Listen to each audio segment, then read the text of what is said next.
I want to ask you Okay. is, do you want to be our Poppy Wright?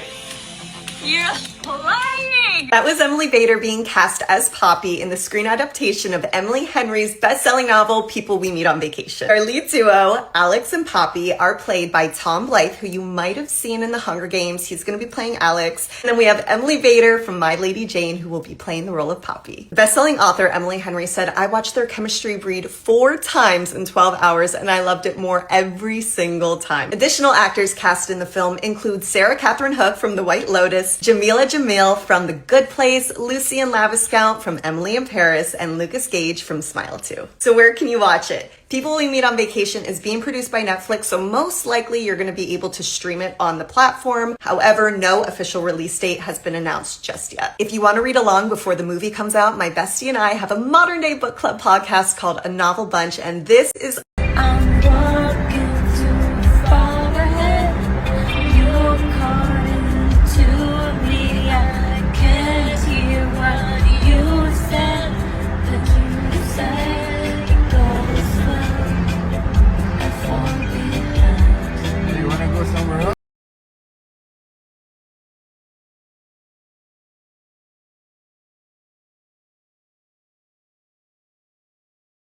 When we fall in love, we have 3 chemicals that release in our brains. Noradrenaline, which stimulates adrenaline, right, like the racing heart feeling. We have dopamine, which is the feel-good chemical. And we have phenylethylamine, which is the chemical that gives us butterflies. And so that's why when you fall in love with somebody, or like when you're starting something, you don't feel like you need to eat. You feel so excited. Everything is like new and exciting. And that's because your brain is releasing these chemicals. What that also means, though, is that if it's a toxic relationship, you shouldn't be in it. It is just as hard to dismember yourself from it because you are chemically addicted now, which is fascinating.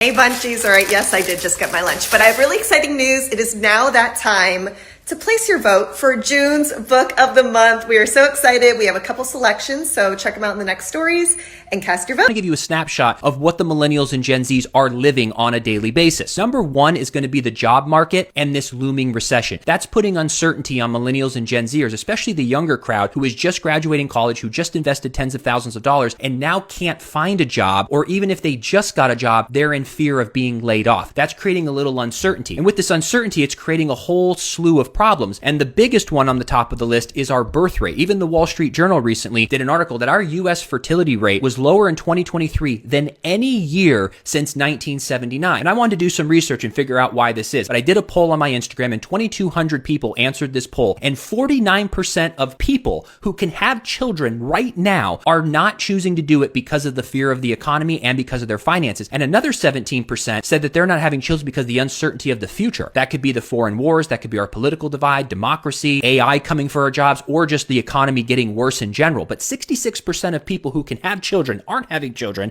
because of finances and our fear of the future. The other thing that's really burdening us, what I think everyone's pretty aware right now, is the housing market. In the past 4 years since the pandemic, the housing prices have gone up 40 to 60%, which is wonderful for those of you who own a house because your net worth went up. You can now borrow more money if you want to. But for every single person who did not own a house before this happened is essentially locked out. It has become a luxury. In most places in the country, you need over $100,000 to even consider buying a home. And even then, in some cities, that's still going to make you house poor, which isn't a good idea. You need more like $130,000 to $150,000 to buy the average house to feel good about. So how many Americans under 40 are really making that kind of money? It has become a luxury. And because housing has become a luxury, where are people forced to live? They're forced to rent. And if they're forced to rent, they're forced to pay whatever the rent prices are. And rent prices have gone up 32% since the pandemic. So even your Gen Z or grandchild or your child who's 29, 30, 32 years old is living in a 2-bedroom apartment with a bachelor's degree with 2 children and cannot buy a house. This is something that needs to be addressed. So we need to keep having a conversation with each other so that we can address these problems, because without addressing these problems over the past 30 years, look what happened, boomers. No one fixed the housing supply when they saw that it was a disaster in 2012. They allowed private equity to come in and start buying up houses. That could have been stopped. They could have done something about the Social Security disaster way earlier. They didn't. They saw that the birth rates were starting to go down down. We saw that the college debt was continuing to increase and people weren't getting jobs at the value that they should have. The national debt, you watched it over 30 some years go from $4 trillion to $35 trillion and no one did anything about it because you didn't have the ability to communicate like we can. Now we're calling out the bullshit. We just want to live a chill life. We just want to buy a house, have some kids and hang out. And we want to go on vacation for 4 days and not sit around and go, this is going to end soon. Am I going to have a job when I get back? How am I going to pay my mortgage? This is why we need to make a change in this country and we need to work together.